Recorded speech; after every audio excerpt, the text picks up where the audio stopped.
Everybody, welcome back to the Spurs 9501 podcast. We've just seen Tottenham Hotspur beat Watford 1-0 at home. I've got Eric from Texas with me. Hello, Eric. Welcome back. Hey, how you doing? I'm good, mate. So, guys, we're just doing a quick post-match reaction from Eric, one of our super fans in the US. Eric, another 1-0 win, 3-0, three wins in a row, top of the table. All looking good, eh? From a neutral viewpoint, just looking from the outside looking in, yeah, top of the table, that's good. Arsenal's at 20th, not like we care about them. But no, top of the table, that's good. 3 points, 3 games, 3 wins in a row in the Premier League. But looking at this, looking at the Man City game, Wolves game, and the game today, we can't keep winning like this. Yep. And Yep. when I watched the game against Pacos on Thursday, it was a good game. Then again, but it's Pacos though. I mean, that was the first game this season, regular season, not preseason, that we scored more than one goal. And I was hoping to see that against Watford today. You know, we can't keep up with these 1-0 wins. Now, a positive I can get out of this, these 1-0 wins is that we're actually winning 1-0, unlike last season. But we can't keep winning like this. And hopefully over the international break, I know some players are going to be gone. Hopefully we can. I just felt like we were too slow. I mean, we were. Watford wasn't a threat to us defensively. It's just like when we were in transition, we were too slow and allowed Watford to get man behind the ball just too easily, and we couldn't get forward. So let me put it to you. So basically, we've played three games. We've won 1-0. I agree with you. We're not scoring a lot of goals. Three clean sheets. So the defense is going good. So outwardly, as you said, it's three wins is great. But what do you think is what's happening? That's thinking that when we come against the better teams, we're going to struggle. What things do you think we need to do better? I feel like our shape has been good, even though Wolves kind of like took us out of it a little bit.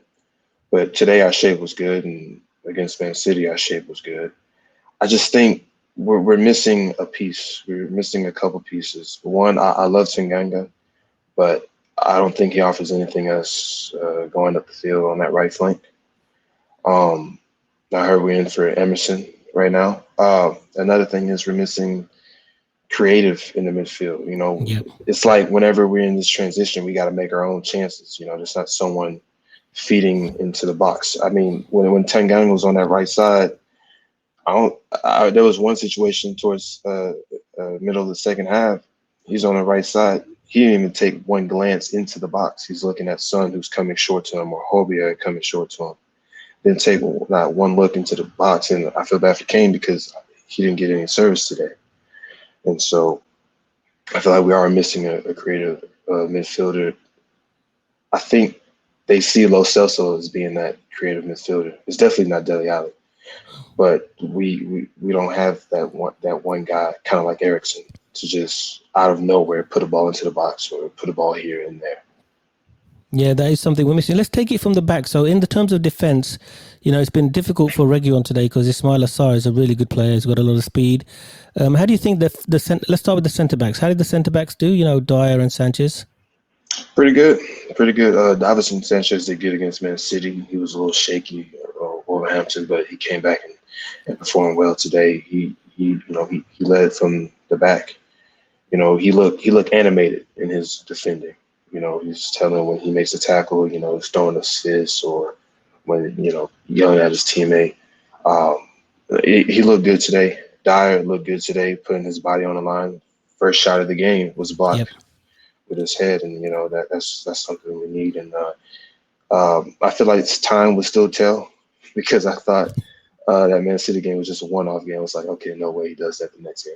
But like I said, three games, three clean sheets, no goals, 3 wins. Defense looking good so far, but I just me like because we've seen Dyer and Sanchez, we know what they can become, Yeah, yeah, and no, so that's exactly. why that's why I don't want to Everybody's give worried about that. credit. That's why I don't want to give credit so Yeah, soon. sure. No, I think they played well. But if let's assume we bought QT Romero to come in and play, which one does he replace in those two for you?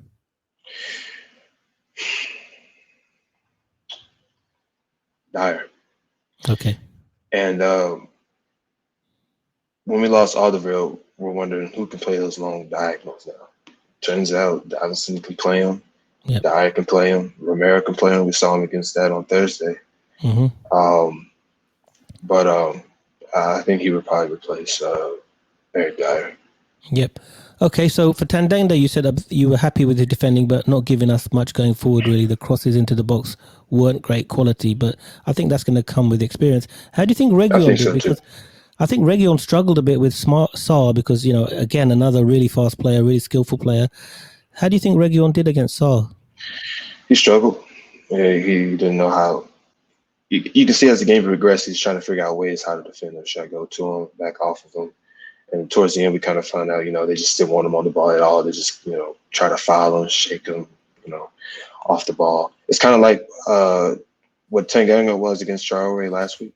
It Yep. was Reguilon against this Yeah, week. exactly. Just Yeah, I think struggling. that's Yeah. a good analogy, actually. Yeah, and I think Reguilon was lucky not to get booked in the first half, first Yeah. 2 minutes, actually, because if you Yeah. get booked there, he's going to be in trouble. But I think Saar's going to give a lot of people a lot of Oh, problems. yeah. But Hmm. so let's go into the double pivot. Højbjerg and Skip. How did they perform for you? Great. Yeah. Great. Great. I think the funniest moment of the game was Sissoko skying it over. And I'm like, We're Watford used to fans, you seeing that, should aren't get we? used to that. I know. Yeah, I'm glad we're on the other end of that. yeah, But yeah, no.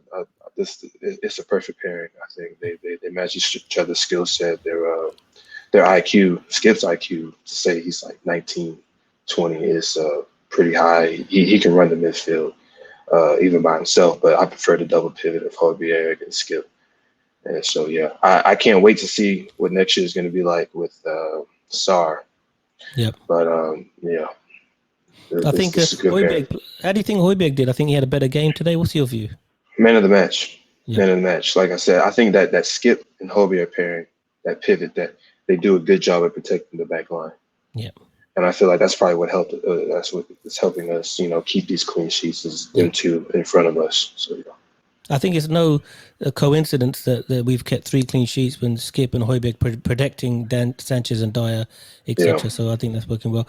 And now the middle three, Bergwijn, Deli Ali, and Son. I mean, we'll come to the Son goal, but how did they do for you? Bergwijn, it's like it's. I think I wouldn't say it's a lack of confidence. It's just it seems to me he doesn't know what to do. Sometimes he doesn't know his opponent. The right back he was up against today. Stand him up and run at him. I mean, that's what he's good at, his pace and his creativeness. And I just feel like he's not doing what he is good at. And so I don't know what's that like. I'm always support Bergwijn because I got a jersey of him and I don't want to go to waste like my Indomile jersey. Yeah. So but no, I don't know. He needs to just keep pushing, and Dele Alli.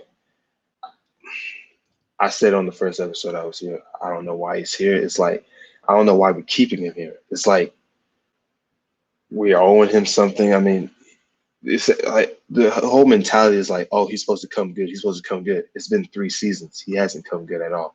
The last time we saw a decent Dele Alli was, well, we all know the 16-17 season. And he kind of fell off, but still, maintained some high level during the 17-18. But after that, it's just non-existent. And I don't know why he's still here. It's like we're trying to make him come good. I don't think he can come good. And it's sad to say it, but I feel like it'll be best for him.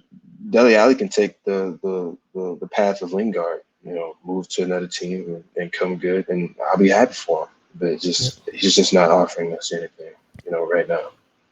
And Son? Son, good. The free kick, obviously, lucky. Well, I wouldn't say Well, lucky. I mean, that's it's a what goalkeeping error. It's a goalkeeping error, really. Should have saved goalkeeping that. error, and yeah, and also a goalkeeper is taught to wait till like it clears the man, before he makes a move, just in case it comes off, deflection or anything like that. But yeah, it is a goalkeeping error. But I always say this, that a good ball, a good cross is a cross aimed on target. All a cross needs is just a good flick on. And so I wouldn't say it's luck. It was a good cross that happens to go in. Yep. But no, so Son played a good game. I just wish we haven't seen that Son and Kane connection yet this year, and I Yep. don't know what's going on there because in the Wolves game when Son came off for Kane, I'm like, I mean, neither. Oh, why don't you want to lead two of your best season's best goal scorers on the field? And same with today when he came off for Hill. So And how do yeah. you think Harry Kane's performed now that all this palaver about the transfers off and everything like that, and he's back into the fold? He started the game today. How did he do? Going back to what I said about the whole creative midfield, that's what we need, and that's what Kane needs really. I mean, we saw the chance towards the end of the game where it was a great save by the keeper. I think that was like his only ditch. Well, Lucas and the ball fielded away from him. But no, that's what I was going to go back on was the creative midfield, and that's what Kane needs.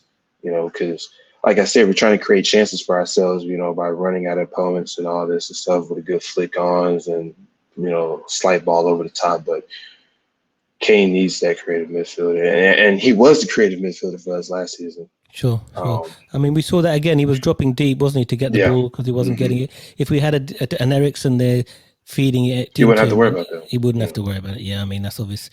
So another good win, Eric. As I said, 3 points again. Now, what about the Watford team? If there's any which players on the Watford team were you impressed with?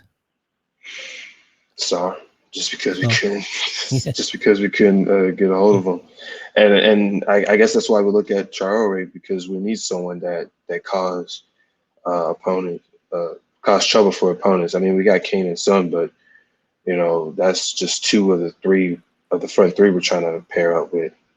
So I think we need someone like Troy, but not Troy. You get me? yep. What about Saar? Would you take Saar over Traore? No. Okay, and the reason for that? Sorry is good. Sorry is good. But I feel like Traore, you know, the recently, trend recently in the league is pace and power, and Yep. Traore is the definition of that. Whether it is an end product or not, I feel like end product is something that can be worked on. But I definitely take Traore over Sarr, and Sarr is a nice player. I can see Yep. him maybe one day playing for Liverpool, man. But I just think we need someone aggressive that can just go at an opponent. Yep. And I think, what do you think about Lucas Moura when he came on? He brought something different. He brought more to the game than Bergwijn. Yep. Like I said, that Kane chance, that was all made out of him, and Lucas likes to run at opponents and say he's like a 5'9" guy. He's pretty strong at going around an opponent and running at him. So yeah. Yep. Okay. Excellent. So, final thoughts on the game, then, Eric. Just a summary for us and all the fans and the viewers outside. What's your final summary on the game? Got to get better. I mean, this is not. This is not what we need to be playing.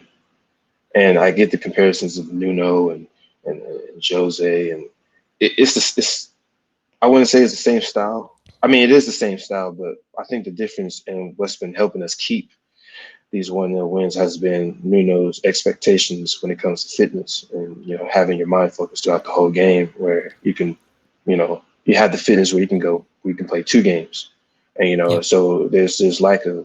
I mean, we don't have relapse to focus in the game like we used to with Jose. And that's no diss to Jose because I love him. But I think fitness has helped us keep these 1-0 wins, even though we need to be scoring more. So, yeah. Yep. So now, just to finish off, we've got a few days left in the transfer window. What would you ideally like to see in the final days of the transfer window? Who do you want us to sign? I like whatever the rumors say. I mean, the kid out of Barcelona, Yep. Moriba. Apparently, he turned us down for Leipzig because of his dad and aging issues. But no, Yep. that would have been a player I would like. But looks like that's not going to happen. Emerson, what I mentioned earlier when talking about Tanganga, Emerson can definitely offer us someone upfield. And, he can sometimes play as a right back or a wing back role, which I think that would be beneficial to Nuno because we saw excuse me, we saw the three back against on Thursday. And I thought, that's something we need just in case we have to fall back on something if the 4-3-3, goes away. Might want to fall back on that three back. And so, yeah. Okay. Emerson, I definitely need a creative midfielder. I don't know who that will be. Yeah, nobody knows who that would be. Yeah, but that's something I think we all fans agree we need somebody creative. We thought it was going to be Tonga and Ndombele, but it looks like he might be going. Yeah. He's not going to be hanging around. We thought that would be good. Maybe Lo Celso could fill that gap. But we do need another option, I think. There's somebody creative, as you said, can make a pass through the eye of a needle, release Kane or Son into goal and score. Yeah. And, that's not happening. Okay, buddy. Thank you very much, Eric. Appreciate you taking the time so quickly after the match to give us your thoughts. And we'll hopefully talk to you after the Crystal Palace match. What's your prediction for the Palace match? Next word is Palace away. Palace away at Selhurst Park. That's tough. Yeah. And but Palace hasn't been looking good under Patrick Vieira. They had a good draw yesterday. Had a good draw yesterday, but West Ham been to me, I just well, think they should be. And West Ham is a good team. I just think Crystal Palace. I thought they would have been doing better. I say hopefully a 2-0 win or 2-1. 2-1 to Tottenham. Okay, mate. And you're going to give us a come on you Spurs before we go? Again? Yeah, always, mate. Always. It's part of the episode. Oh, really? Come on, you Spurs. Excellent. Thanks, Eric. Take care. All right. And we will, everybody, look forward to seeing Eric again on the next podcast. This is Ray from London, Spurs 9501, and we'll see you on the next podcast. Thank you very much, everybody, and take care.